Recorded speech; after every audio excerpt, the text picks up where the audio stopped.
Welcome to as के academy and आपके पिछली वीडियो से हमें काफ़ी मोटिवेशन मिला आपका सपोर्ट देख के, तो हमने अब आगे भी अपनी वीडियोस बनाई हैं। और अगर आपको ये वीडियो पसंद आए तो please like, subscribe and share this video with your another groups.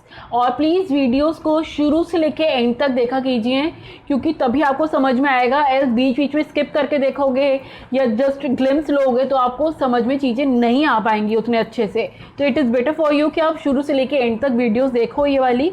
और आज का हमारा टॉपिक है लैंग्वेज अक्रॉस द करिकुलम, यानी कि आपका पेपर नंबर 4A। और इसमें हम बेसिकली करते हैं कि करिकुलम, हमारे सिलेबस में लैंग्वेज का क्या रोल है, किस किस तरीके की लैंग्वेजेस हम यूज़ करते हैं। मल्टी लैंग्वेज है हमारा, रीजनल लैंग्वेज है हमारी, कौन सी लैंग्वेज है और लैंग्वेज का रोल क्या है for communication, language as an acquisition, language as a discourse, और जो हमारे listening, speaking, writing and reading skills, ये 4 स्किल्स जो मेन इंपॉर्टेंट स्किल्स हैं, उनमें हमारा लैंग्वेज का क्या रोल है।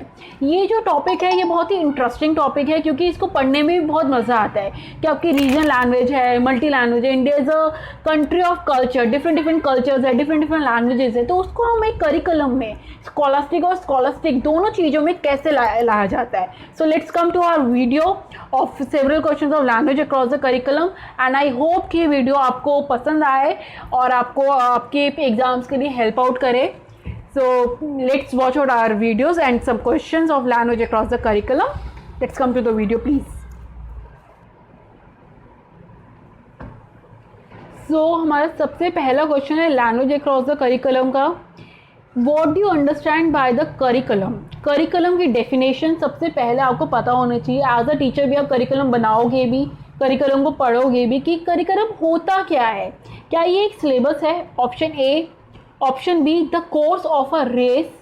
Option C the course for overall development. Option D means of expression and communication. क्या ये सिर्फ सिलेबस है कि आपको ये टॉपिक है, ये आपने कवर करवाना है।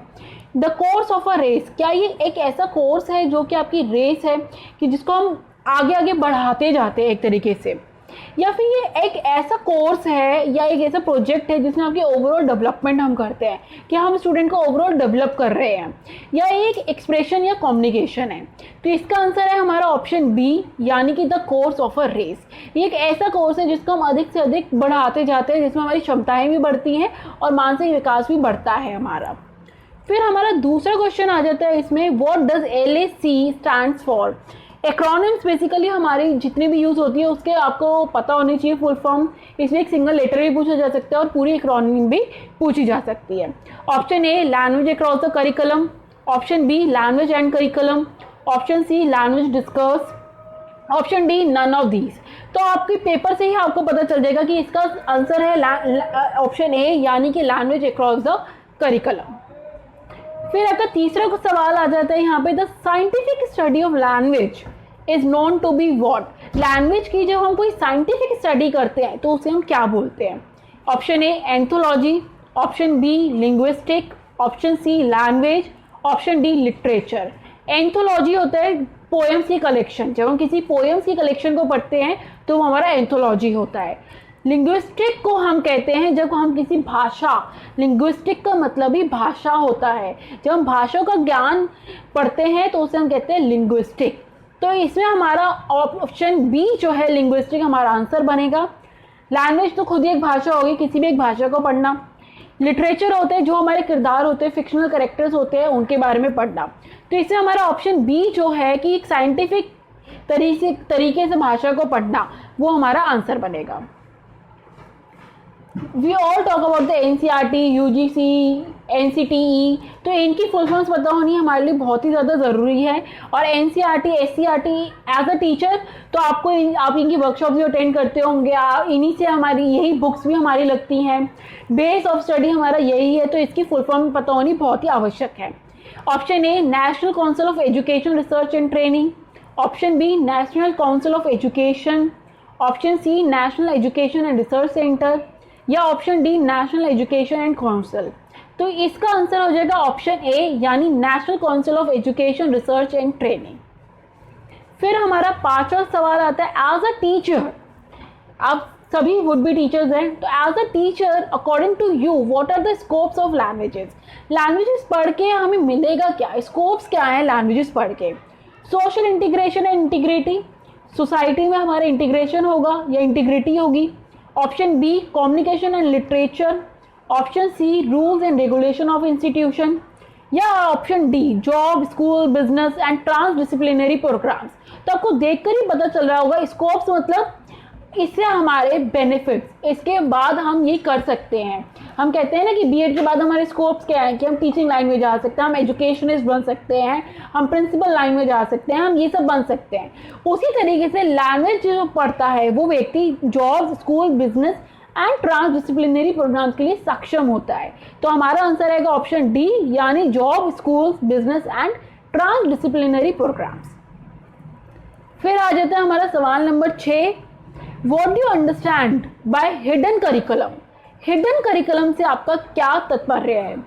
Option A knowledge by experience, option B learning as a content, option C learning by implicit knowledge, या option D learning as a objective. तो आपको देखकर ही पता चल रहा होगा कि हिडन करिकुलम का यहाँ पे मतलब होता है हमारा, एक second, learning by implicit knowledge, यानी कि वो नॉलेज जो हमारी हिडन है, वो नॉलेज जिसके बारे में हमें खुद भी नहीं पता कि वो नॉलेज हमारे अंदर है, उससे जब हम लर्निंग करते हैं तो वो हमारा हो जाता है लर्निंग बाय इम्प्लिसिट नॉलेज। तो इसका आंसर हमारा बनता है ऑप्शन सी, यानी कि learning by implicit knowledge. Implicit का मतलब ही हिडन होता है, तो उससे आप कोरिलेट कर सकते हो और आपका आंसर ऑप्शन सी माना जाएगा। फिर आ जाता है question number 7, What would your steps for making curriculum as a teacher? Curriculum जो आपको बनाने को आएगा एज अ टीचर, अगर आप हेड ऑफ द डिपार्टमेंट बने अपने किसी डिपार्टमेंट के, तो आपके पास भी ये रोल आएगा कि आपको करिकुलम डिज़ाइन करना है। तो उसके लिए कौन कौन से स्टेप्स होते हैं। Planning design development implementation and evaluation, option B design planning implementation and evaluation, option C planning development implementation and evaluation, या option D development design planning and implementation.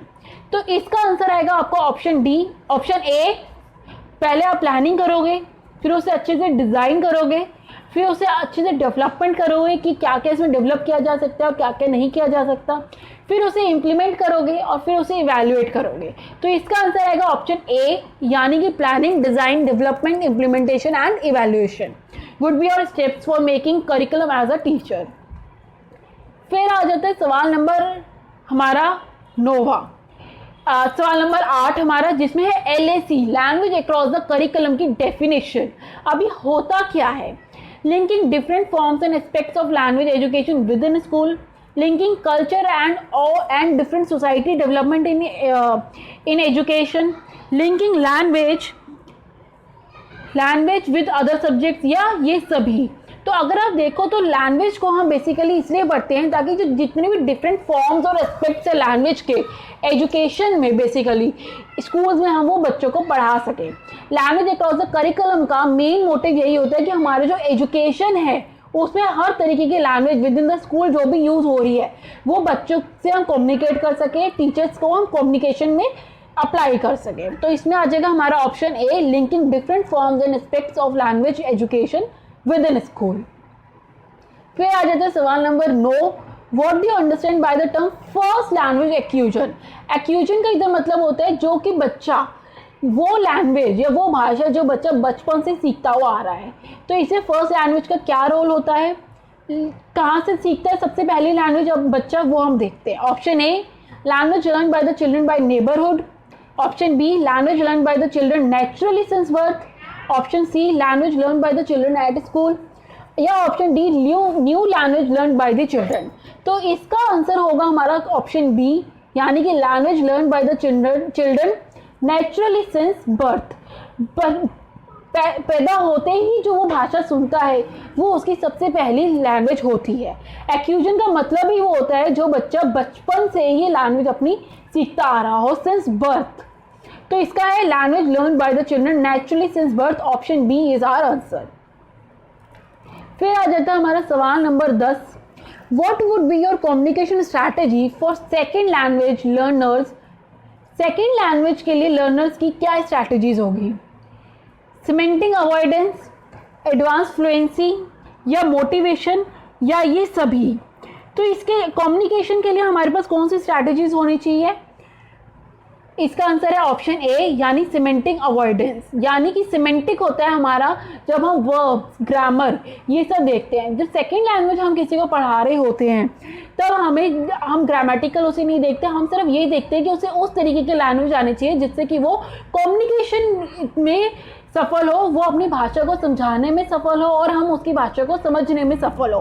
Communication strategy में हम सिमेंटिक अवॉइडेंस करते हैं, यानी कि हम grammatical avoid करते हैं, ग्रामेटिकल मिस्टेक्स को हम ज़्यादा हाईलाइट नहीं करते हैं इसमें। तो हमारा ऑप्शन ए जो है सिमेंटिक अवॉइडेंस वो हमारा आंसर होगा इसमें। फिर हमारा 11वां क्वेश्चन आ जाता है, which one of the following is the principle of multilingualism. Multilingualism के क्या क्या प्रिंसिपल है? इंडिविजुअल मल्टीलिंगुअलिज्म, सोसाइटल मल्टीलिंगुअलिज्म या टेरिटोरियल मल्टीलिंगुइज्म या नन ऑफ दीज। मल्टीलिंगुइज्म का मतलब होता है मल्टीपल लैंग्वेजेस का इस्तेमाल करना। क्या हम खुद में कर सकते हैं? इंडिविजुअली हम मल्टीपल लैंग्वेजेस इस्तेमाल कर सकते हैं। मेरी पकड़ एक ही भाषा में सबसे अधिक हो सकती है, हर तरीके की भाषा में मेरी पकड़ अधिक से अधिक नहीं हो सकती है। सोसाइटल मल्टीलिंगुइज, क्या हम हर एक सोसाइटी की लैंग्वेज को जान सकते हैं? नहीं। लेकिन हम अपनी टेरिटरी जहाँ पे हम रह रहे हैं वहाँ की हम अलग अलग भाषाओं को जान सकते हैं। तो इसका आंसर हो जाएगा ऑप्शन सी, यानी कि टेरिटोरियल मल्टीलिंगुअलिज्म। फिर आ जाते हैं सवाल number 12, what do you understand by the term vertical multilinguism. Vertical multilinguism का क्या मतलब होता है? Option A, accessibility of knowledge of other culture. Option B, people of different ethnicity are in direct contact with others. Option C, meta linguistic awareness या option D, cross linguistic transfer.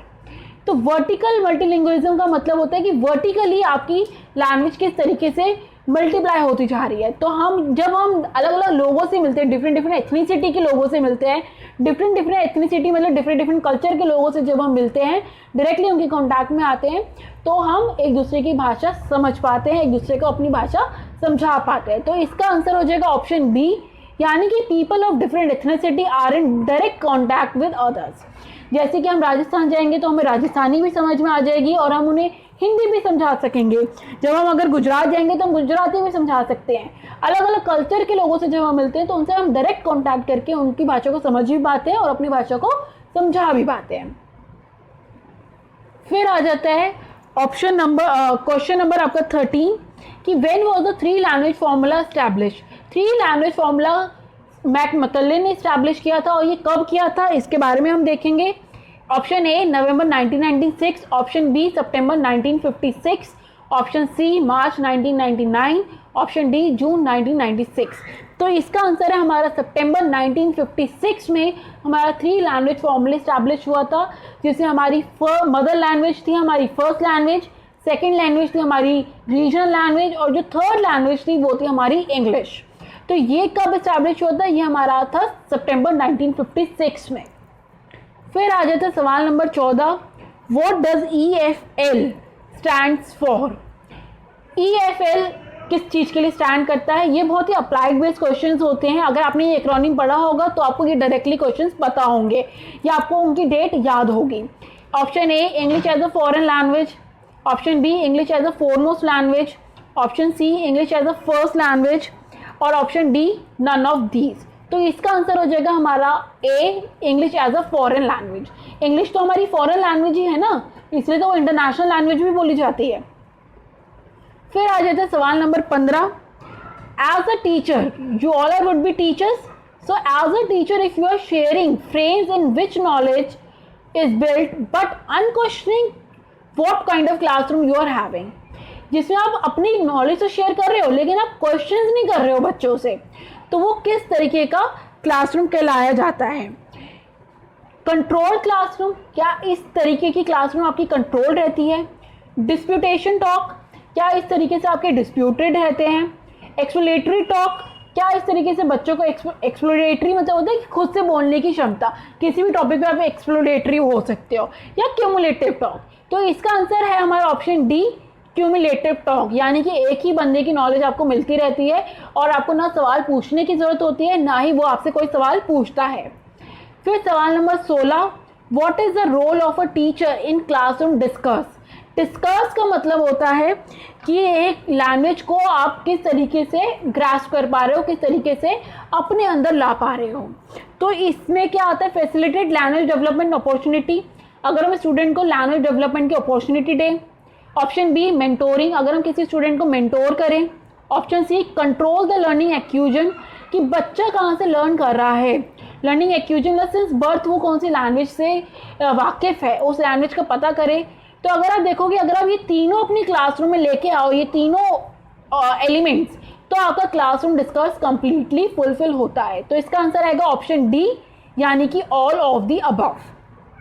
फिर आ जाता है आपका question number 17।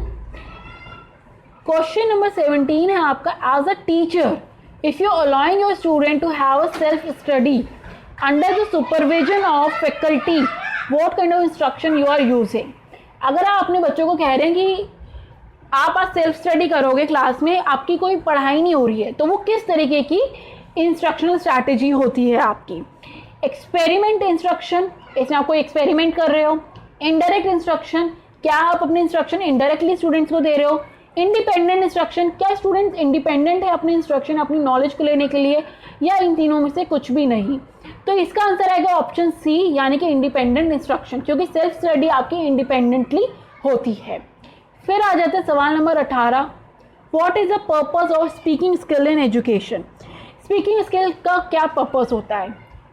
Option A personal, option B instructive, option C questioning, या option D all of the above. तो speaking skill हमारी personal level पे भी इस्तेमाल की जाती है, इंस्ट्रक्शन देते हुए भी इस्तेमाल की जाती है, और जब हम क्वेश्चंस को पुटअप करते हैं तब भी हमारी स्पीकिंग स्किल्स देखी जाती है। तो इन तीनों में ही स्पीकिंग स्किल्स आ रही हैं, तो हमारा आंसर होगा ऑप्शन डी, यानी कि all of the above. Then हमारा सवाल 19 है आपका कि एज अ हिस्ट्री टीचर, अब आपको हिस्ट्री पढ़ानी है, then how will you relate your subject with the present situation in the classroom. History के लिए मेथड ऑफ टीचिंग क्या होगा आपका, रेसिटेशन, स्टोरी टेलिंग, डेमोन्स्ट्रेटिव, या शॉर्ट प्ले। हिस्ट्री के लिए हम हमेशा अपने पास्ट में जो एक्टिविटीज़ होती हैं, पास्ट को हम हमेशा अपने प्रेजेंट सिनेरियो से इंटरलिंक करते हैं, ताकि स्टूडेंट अपनी रियल लाइफ में उस चीज़ को दिखा पाए। उसके लिए हम ऑप्शन बी, यानी कि स्टोरी टेलिंग मेथड ही अप्लाई करते हैं। ये आपके पेडागॉजिकल स्ट्रैटेजीज में आप पढ़ेंगे लैंग्वेज अक्रॉस द करिकुलम में। फिर सवाल नंबर 20 है, in your class if you are doing rapid reading in order to look specifically required information, what type of reading you are opting. अगर आप अपनी क्लास में बहुत जल्दी जल्दी पढ़ रहे हैं, तो कौन सी तरीके की रीडिंग को आप ऑप्ट कर रहे हो। इंटेंसिव रीडिंग, जब बहुत डीपली हम रीडिंग करते हैं उसे हम इंटेंसिव रीडिंग बोलते हैं। एक्सटेंसिव रीडिंग, जो हम सिर्फ ऊपर से पढ़ते हैं। स्कैनिंग, आपके कंप्यूटर में स्कैनिंग होती है, सिर्फ हम क्लेम्स देते हैं और सिर्फ हम पर्टिकुलरली स्पेसिफिकली उस चीज़ को ढूंढने की कोशिश करते हैं जो हमें चाहिए होती है। या स्कीमिंग होता है कि सिर्फ ऊपर से पढ़ लिया और जस्ट ले लिया कि इसमें लिखा क्या है। तो इसमें हम ऑप्ट करते हैं ऑप्शन सी, यानी कि स्कैनिंग। हम इसमें स्कैनिंग ऑफ रीडिंग करते हैं कि सिर्फ हम स्कैन कर लेते हैं कि हमारे इंपॉर्टेंट जो हमें पॉइंट चाहिए वो उसमें कहाँ पर है। फिर आ जाता है हमारा सवाल नंबर 21। सवाल नंबर 21 है हमारा, what do you understand bye SQ3R। ये एक आपकी अप्रोच है रीडिंग में। SQ3R की अप्रोच के ये SQ3R है क्या बेसिकली, तो ये भी आपसे पूछा जा सकता है। जो हम शॉर्ट फॉर्म्स यूज़ करते हैं, जो हम एक्रोनिम्स यूज़ कर रहे हैं।